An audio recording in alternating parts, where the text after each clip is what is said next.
Hello student, कैसे हैं आप लोग। तो आज मैं पढ़ाने वाली हूँ क्लास 10 का चैप्टर 8 का बाल गोविंद भगत के बारे में, उनकी जीवन यापनों के बारे में। इस पाठ के जो लेखक है उनका नाम है राम वृक्ष बेनीपुरी। पहले हम उनके लेखक के जीवन परिचय के बारे में जानेंगे और उसके बाद इस पाठ के बारे में हम लोग जानेंगे। तो आइए पढ़ते हैं। राम वृक्ष का जन्म बिहार के मुजफ्फरपुर ज़िले के बेनीपुरी नामक गांव में सन 1899 में हुआ था। जो ये लेखक है राम वृक्ष बेनीपुरी, उनका जो जन्म है बिहार के मुजफ्फरपुर ज़िले में हुआ था और गांव का नाम क्या था, बेनीपुरी, और उनका जन्म 1899 में हुआ था। माता पिता का निधन बचपन में ही हो जाने के कारण जीवन के आरंभिक वर्ष कठिनाइयों, अभावों और संघर्षों में बीते। जो ये लेखक राम वृक्ष बेनीपुरी हैं, उनका जो माता का और पिता का जो निधन है वो बचपन में ही हो गया था, इसीलिए उनकी जो जीवन है बहुत ही ज़्यादा कठिनाइयों में बीता था। 10वीं तक की शिक्षा प्राप्त करने के बाद वे सन 1920 में राष्ट्रीय स्वाधीनता आंदोलन में सक्रिय रूप से जुड़ गए। जब उन्होंने अपनी 10वीं की शिक्षा को पूरा कर लिया, उसके बाद वो सन 1920 में राष्ट्रीय स्वाधीनता आंदोलन में सक्रिय रूप से जुड़ गए। स्वाधीनता आंदोलन मतलब कि अपनी स्वतंत्रता के लिए लड़ना, उसी को स्वाधीनता आंदोलन कहते हैं। कई बार जेल भी गए। वो इस आंदोलन करते करते वो कई बार जेल भी जा चुके हैं। उनका देहांत वर्ष सन 1968 में हुआ। जो उनका देहांत है वो उनकी मृत्यु वो 1968 में हो गया। 15 वर्ष की अवस्था में बेनीपुरी जी की रचनाएं पत्र पत्रिकाओं में छपने लगी। जब वो 15 वर्ष के थे, जब उनकी उम्र 15 वर्ष हो चुकी थी, तब जो उनकी रचना है वो पत्र पत्रिकाओं में छपने लगी, मतलब कि अखबारों में छपने लगी। वो बेहद प्रतिभाशाली पत्रकार थे। वो बहुत ही बड़ा पत्रकार थे। उन्होंने अनेक दैनिक, साप्ताहिक एवं मासिक पत्र पत्रिकाएं का संपादन किया, जिसमें तरुणा भगत, किसान मित्र, बालक, युवक, योगी, जनता, जानवानी और नई धारा उल्लेख्य है। गद्य की विविध विधाओं में उनके लेखन को व्यापक प्रतिष्ठा मिली। उनका पूरा साहित्य बेनीपुरी रचनावली के 8 खंडों में प्रकाशित किया गया। जो उनकी रचना है वो पूरा 8 खंडों में प्रकाशित किया गया, मतलब कि 8 खंडों में बांटा गया है। उनकी रचना यात्रा के महत्वपूर्ण पड़ाव हैं। पत्तियों के देश में, जो ये पत्तियों के देश में है वो है उपन्यास,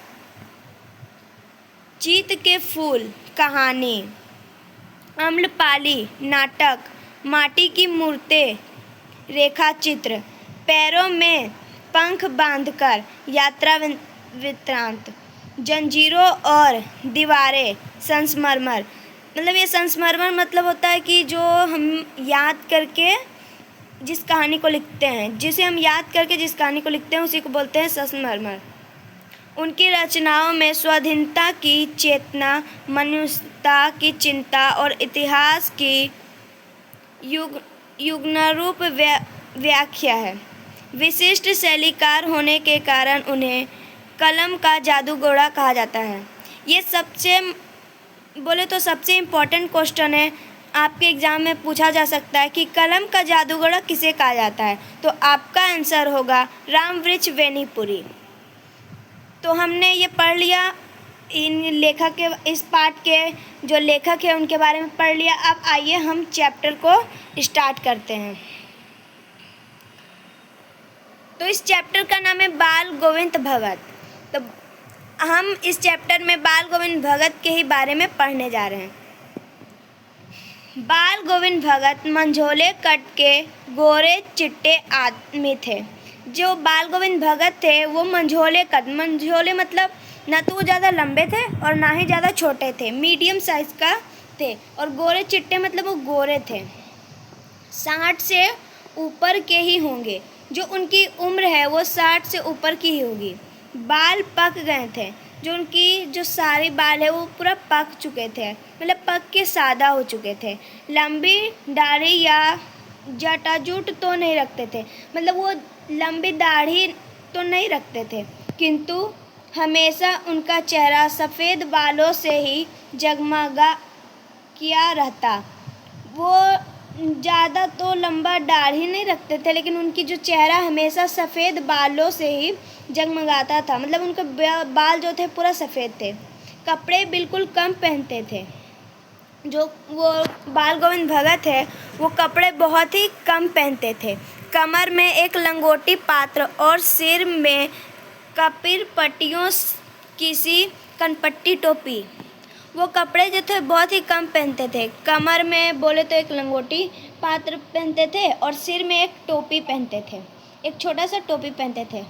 जब जाड़ा आता था, जाड़ा मतलब ठंडा का मौसम, जब ठंडा का दिन होता है ना उसी को बोलते हैं जाड़ा।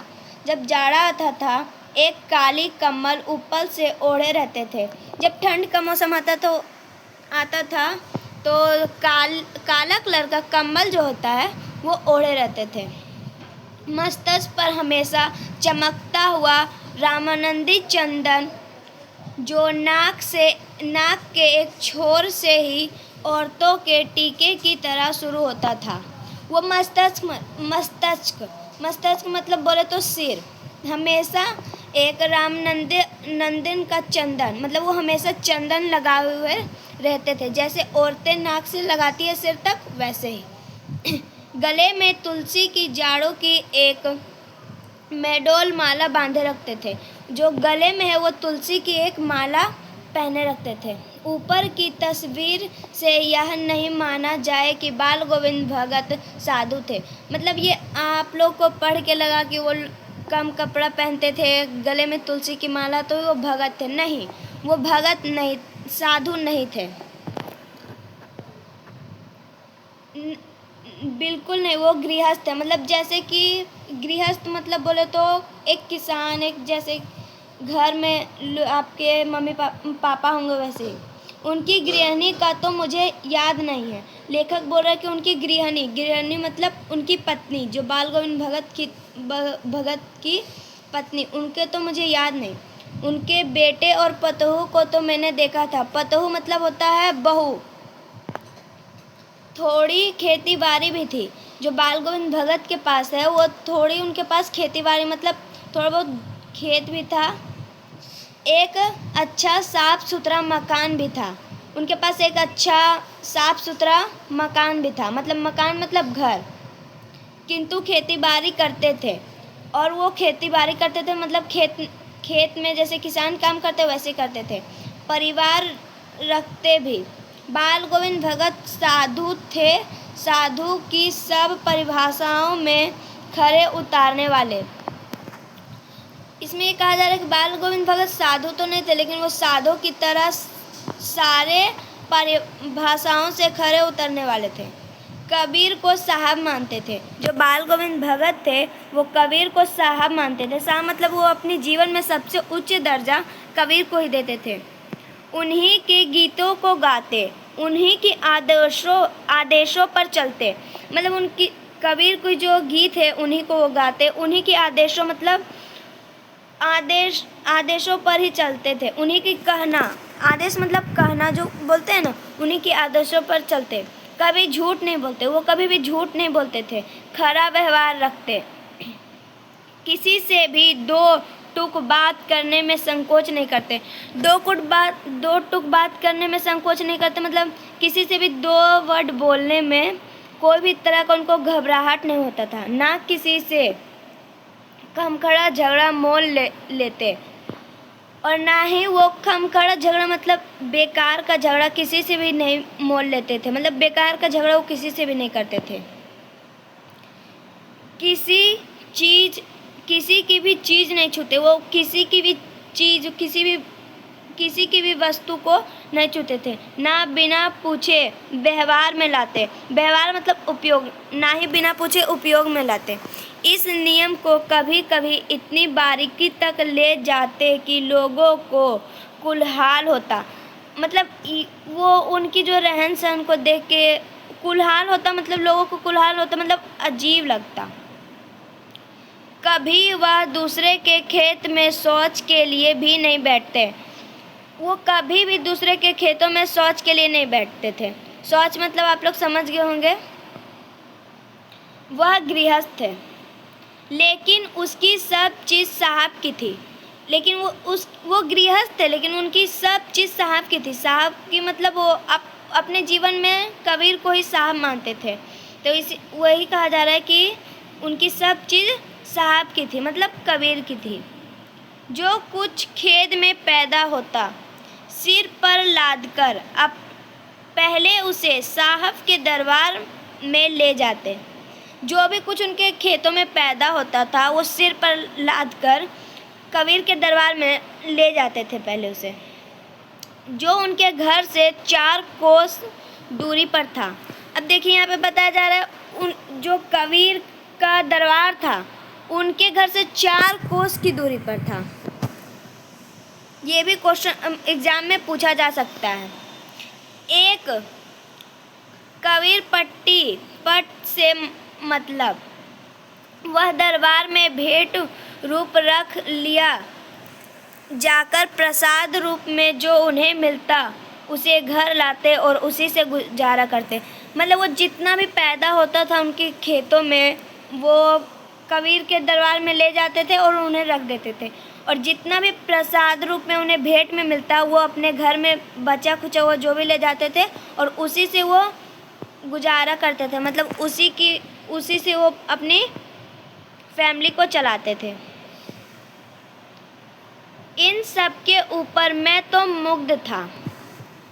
उनके मधुर गाना पर जो 7 शब्द की सुनने को मिलते,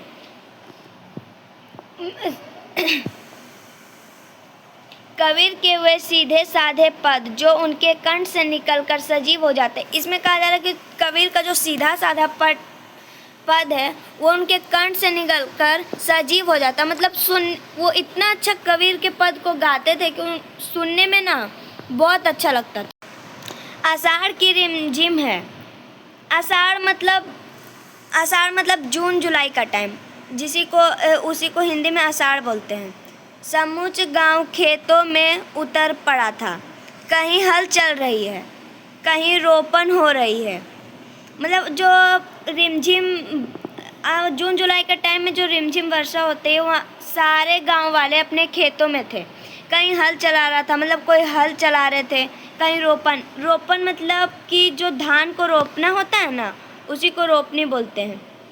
धान के पानी भरे खेतों में बच्चे उछल रहे थे। जो धान के खेत थे उसमें पानी भरा था, उसमें सारे बच्चे उछल रहे थे। औरतें कलेव लेकर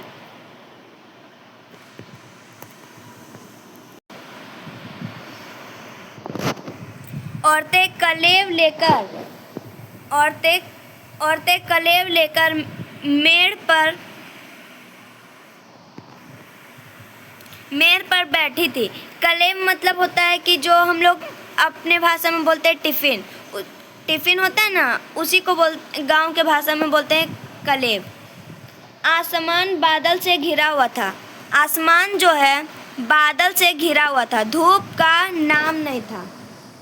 जो इसमें बताया जा रहा है कि आसमान तो पूरा बादल से घिरा हुआ था, धूप का कहीं भी पता नहीं था। ठंडी पुरवाई चल रही थी। ऐसे ही समय आपके कानों में एक स्वर्ग तरंग झरक सी कर उठी। यह क्या है, यह कौन है, यह पूछने ना पड़ेगा। बाल गोविंद भगत समूच शरीर कीचड़ में लिपटे अपने खेत में रोपण कर रहे थे। जैसे ही लोग काम कर रहे थे उसी टाइम उनको एक सुरीली आवाज़ सुनाई दी। वो लोग सोचने लगे यह क्या है, कौन है। यह बाल गोविंद भगत की यह बाल गोविंद भगत की मीठी सुरील थी, जो अपने खेतों में काम कर रहे थे और उनकी पूरी जो शरीर थी कीचड़ में लिपटी हुई थी।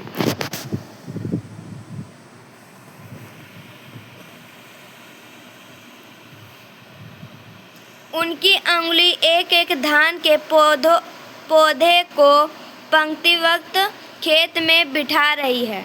जो उनकी उंगली है एक एक धान के पौधों को रोप रही है। उनका कंठ एक एक शब्द को संगीत के जीने पर चढ़ाकर कुछ को ऊपर स्वर की ओर भेज रहा है। जो उनकी स्वर है, जो वो गा रहे थे कबीर का, वो इतने अच्छे सुरीली आवाज़ में गा रहे थे कि वो पूरा लग रहा था कि बहुत ही अच्छा है। और कुछ को इस पृथ्वी की मिट्टी पर खड़े लोगों के कानों की ओर। जो उनकी जो आवाज़ है, संगीत है, वो कुछ को स्वर्ग की ओर भेज रहा था और कुछ को पृथ्वी की मिट्टी पर खड़े लोगों के कानों की ओर। बच्चे खेलते हुए झूम उठते हैं। मेड़ पर खड़ी औरतों के होठ काँप उठते हैं, वे गुनगुनाने लगती है। हलवाहों के पैर तल से उठने लगते हैं। जो उनकी संगीत को सुनकर जो मेड़ पर खड़ी औरत थी वो भी गुनगुनाने लगती है, मतलब उनके साथ ही उनके संगीत को गाने लगती है। हलवाहों के पैर तल से उठने लगते हैं। जो हल चला रहे थे वो भी हल जल्दी जल्दी चलाने लगते हैं। रोपनी करने वालों की अंगुलियां एक अजीब क्रम में चलने लगती है। जो रोपण कर रहे होते हैं, जो धान को रोप रहे होते हैं, उनकी अंगुलियां बहुत ही तेज़ी से चल रही होती है। बाल गोविंद भगत का यह संगीत है या जादू? वो लोग सोचने लगते हैं कि यह बाल गोविंद भगत का संगीत है या फिर जादू। भादों की वह अंधेरी अधरातियाँ, अभी थोड़ी ही देर पहले मूसलाधार वर्षा खत्म हुई। जो भादों का महीना था वो आधी रात के समय कुछ देर पहले ही मूसलाधार बारिश, मतलब बहुत ही तेज बारिश खत्म हुई थी। बादलों की गरज, बिजली की तड़प में अपने कुछ नहीं सुना हो, किंतु अब झिल्ली की झंकार या दूधरोलों की टर टर बाल गोविंद भगत के संगीतों को अपने कोलाहल में डुबो नहीं सकते। मतलब आपने बिजली की तड़प को सुना या नहीं सुना होगा, लेकिन बाल गोविंद भगत का संगीत जरूर सुना होगा। उनकी खंजरी डिमक डिमक बज रही है। खंजरी मतलब एक छोटा सा ढोलक बोले तो, खंजरी मतलब एक छोटा सा ढोलक बोले तो, डिमक डिमक बज रही है और वो गा रहे हैं। वो अपनी खंजरी को बजा रहे हैं और वो गा रहे हैं। गोदी में पियवा चमक उठे सखिया, टिहुक उठे ना। हाँ, पिया तो गोद में ही है, किंतु वह समझाती है, वह अकेली है। चमक उठती है, चिहुक उठती है। उसी भरे बादलों वाले भादों की आधी रात में उनका यह गाना अंधेरे में अकस्मात कौद उठने वाली बिजली की तरह किसे ना चौंका देता। अरे अब सारा संसार निशब्द में सोया है, बाल गोविंद भगत का संगीत जाग रहा है। वो लेखक बोलता है कि सारा संसार तो पूरा सोया हुआ है, लेकिन बाल गोविंद भगत का जो संगीत है वो अभी भी जाग रहा है। तेरी घटिया में लगा चोर, मुसाफिर जरा जाग। कतिया आया नहीं कि बाल गोविंद भगत की प्रभातियाँ शुरू हो गई। बोल रहे हैं यहाँ पे कि कार्तिक आया नहीं कि बाल गोविंद भगत की प्रभातियाँ शुरू हो गई। कार्तिक मतलब होता है नवंबर का टाइम, जो ठंड का मौसम होता है, जो फागुन तक चला करती। इन दिनों वह सवेरे ही उठते, मतलब जो कार्तिक का माह में वो सवेरे ही उठते थे। ना जाने किस वक्त जाकर वह नदी स्नान को जाते, गांव से 2 मील दूर। इसमें बताया जा रहा है कि कार्तिक का महीना में वो ना जाने कब उठते और गंगा स्नान के लिए जाते, जो उनके गांव से 2 मील दूरी पर थी। वहां से नहा धोकर लौटते और गांव के बाहर ही पोखरे के ऊंचे भिंडे पर अपनी खाड़ियाँ लेकर जा बैठते और अपने गाने ठेरने लगते। मतलब वो गंगा स्नान करके आते और पोखर के पास बैठते अपनी खंजड़ी लेके और वहीं पर वो गाना को गाने लगते थे।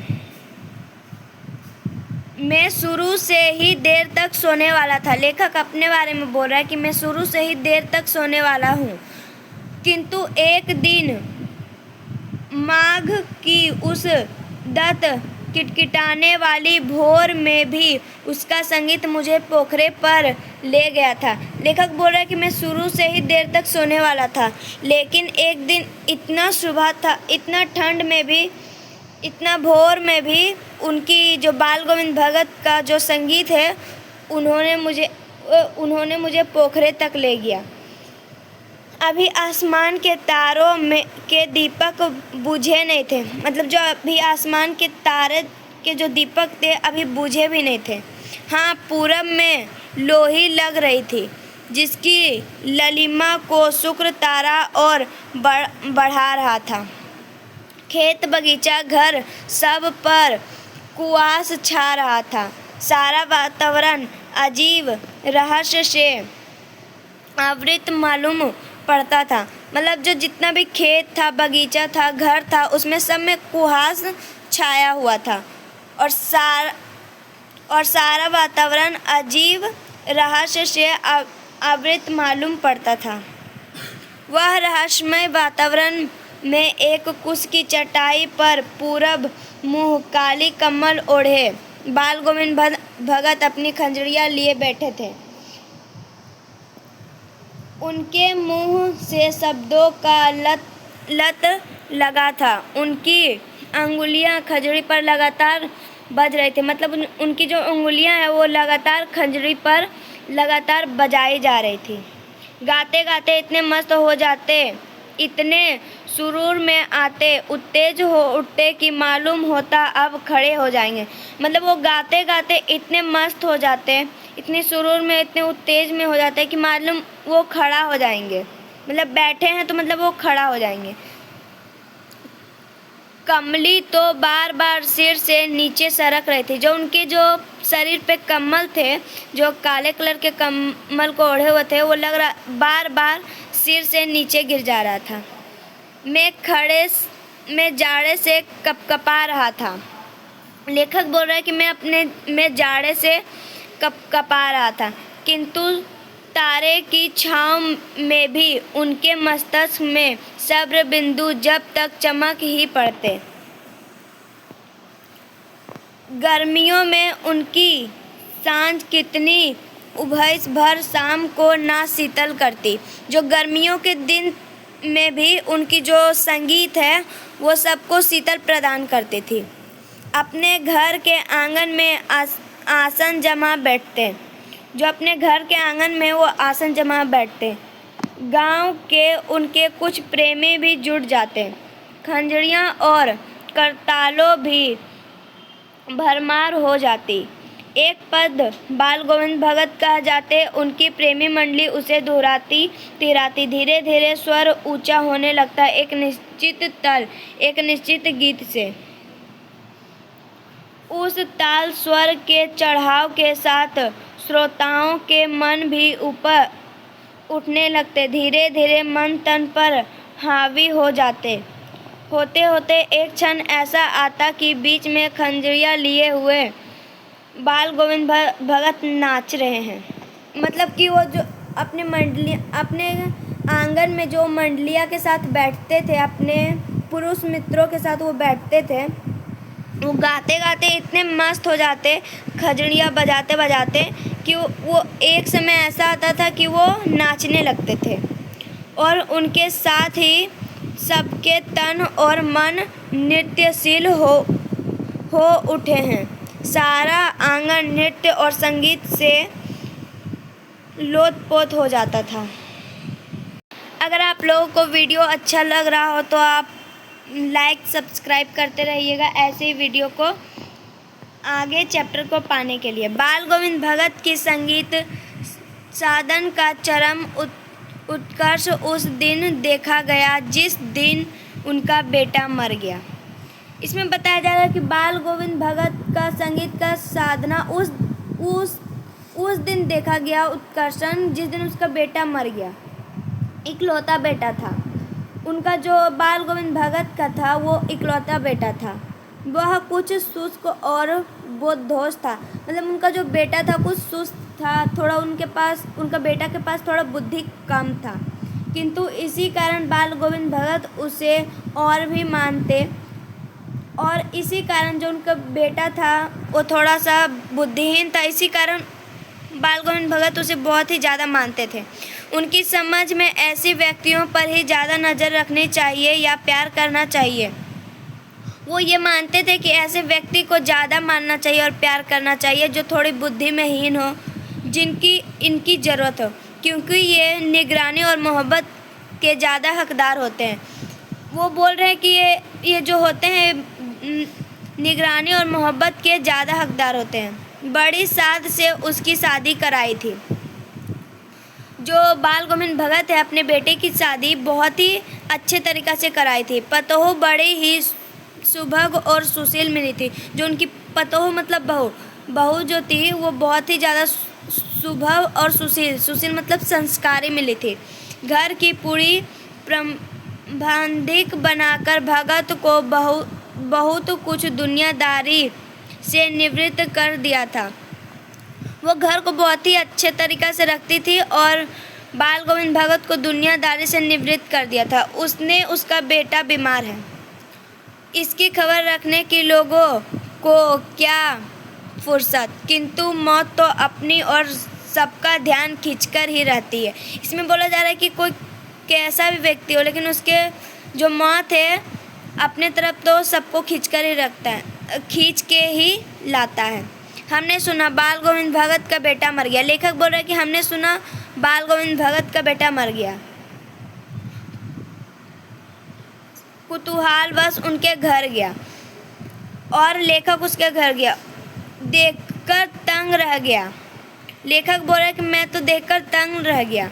बेटे को आंगन में एक चटाई पर लिटाकर एक सफ़ेद कपड़े से ढका रहा है।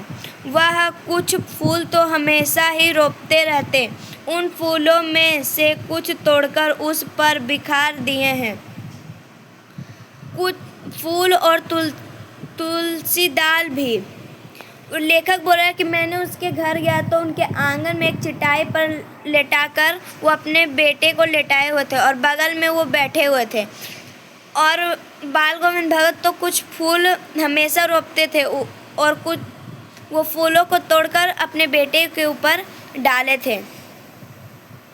सिरहाने एक चिराग जला रहा है और उसके सामने ज़मीन पर ही आसन जमाए गीत गाए जा रहे थे। और जो बाल गोविंद भगत है अपने बेटे के ही सामने आसन जमाए गीत को मतलब संगीत को गाए जा रहे थे। वही पुरानी स्वर, वही पुरानी तातलाशील घर में पतहू रो रही है। वही पुरानी स्वर में वो लगातार संगीत को गाए जा रहे थे। उनकी जो बहू थी वो घर में रो रही थी, जिसे गांव की स्त्रियां चुप कराने की कोशिश कर रही थी।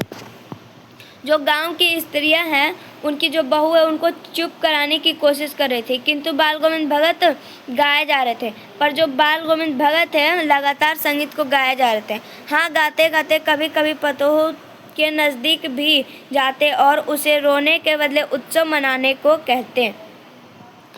वो जो बाल गोविंद भगत है वो लगातार संगीत को गाया जा रहा था। उनकी जो बहू है वो घर में बैठ के रो रही थी। गांव के औरतों ने उसे बहुत ही चुप कराने में लगी हुई थी। वो बाल गोविंद भगत संगीत को गाते गाते बहू के नज़दीक जाती और उसे रोने के बदले उत्सव मनाने के लिए कहती। मतलब बोलते कि तुम रो क्यों रही हो, ये तो उत्सव मनाने का समय है। आत्मा परमात्मा के पास चली गई है, विरहीन अपने प्रेम में जा मिली। भला इससे बढ़कर आनंद की कौन बात है। मतलब वो बोल रहा है कि आत्मा तो परमात्मा से मिल गई है, तो इससे बढ़कर आनंद की बात कौन है। मैं कभी कभी सोचता, यह पागल तो नहीं हो गया है। लेखक अपने बारे में बोल रहा है कि मैं कभी कभी सोचता हूँ कि ये तो पागल तो नहीं हो गए, किंतु नहीं, वह जो कुछ कह रहे थे उसमें उनका विश्वास बोल रहा था।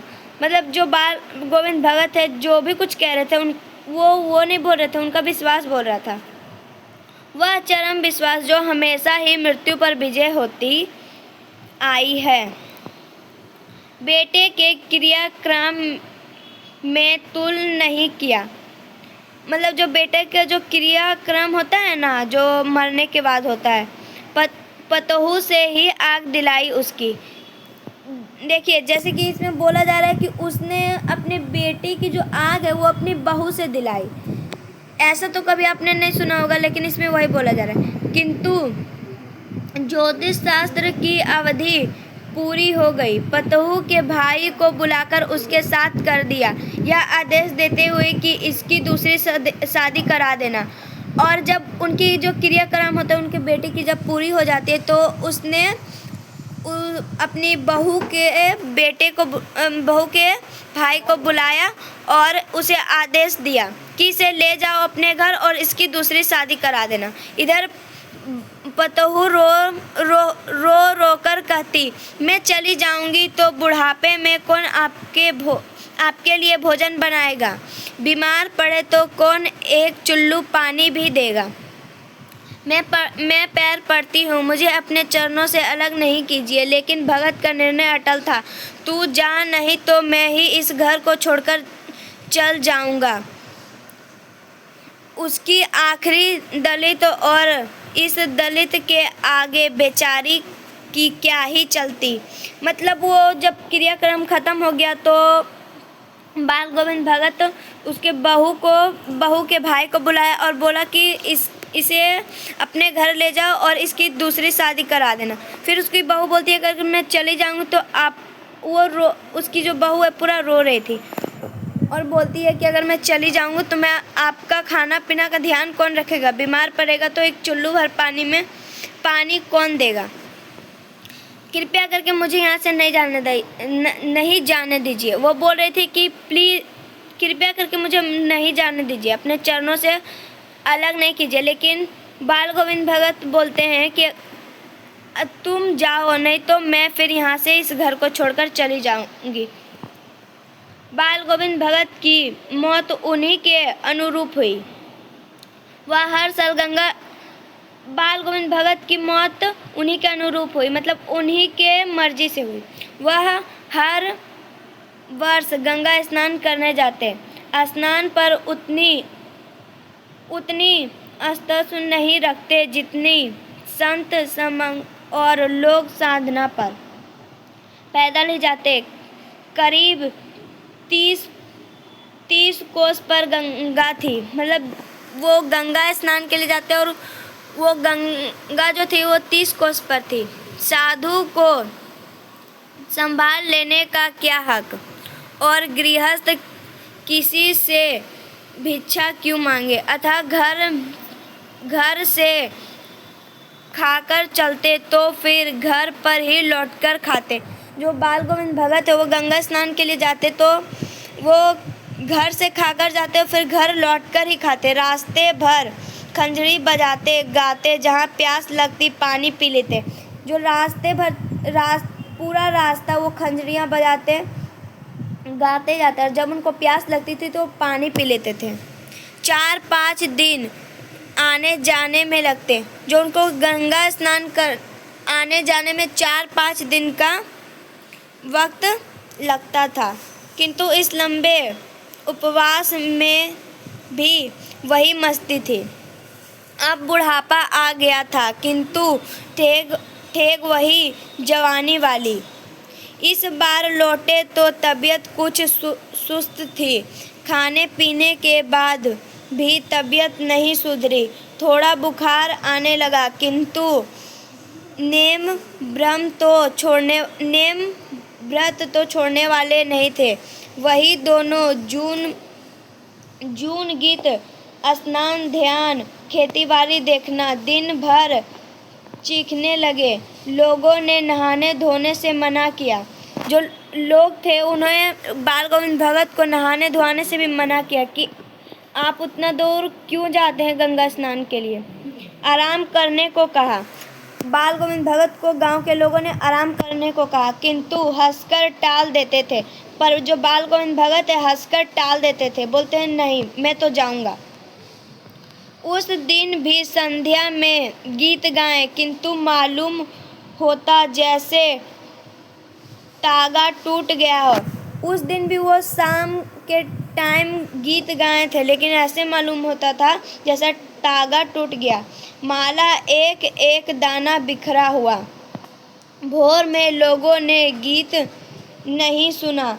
जाकर देखा तो बाल गोविंद भगत नहीं रहे, सिर्फ उनका पंजर पड़ा हुआ था। मतलब कि जो बाल गोविंद भगत जो थे संध्या के टाइम में गाना गाए थे, संगीत गाए थे, लेकिन उनकी जो आवाज़ में उतनी सुरीली नहीं थी। लग रहा था कि माला एक एक दाना से बिखर गया है। और लोगों ने जब सुबह उठ के गीत नहीं सुना, जाकर देखा तो बाल गोविंद भगत मर चुके थे, मतलब उनका देहांत हो। अब हम लोग इस चैप्टर का सार को पढ़ेंगे। बाल गोविंद भगत रेखा चित्र के माध्यम से लेखक ने एक ऐसे विलक्षण चरित्र का उद्घाटन किया है जो मनुष्य, लोक संस्कृति और सामूहिक चेतना का प्रतीक है। वेशभूषा या अनुष्ठानों से कोई संन्यास नहीं होता। इसमें यह बोला जा रहा है, लेखक यह बोल रहा है कि वेशभूषा या कोई अनुष्ठान करने से कोई भी संन्यास नहीं होता है। जो अपना कर्म करता है वही संन्यास होता है। संन्यास का आधार जीवन के मानवीय सरोकार होते हैं। बाल गोविंद भगत इसी आधार पर लेखक को संन्यास लगते हैं। यह पाठ सामाजिक रूढ़ियों पर भी प्रहार करता है। इस रेखा चित्र की एक विशेषता यह है कि बाल गोविंद भगत के माध्यम से ग्रामीण जीवन की सजीव झांकी देखने को मिलते हैं। मतलब इसमें बताया जा रहा है कि कोई भी अनुष्ठान करने से, कोई भी ये करने से, भगवान को मानने से ये संन्यास नहीं होता है।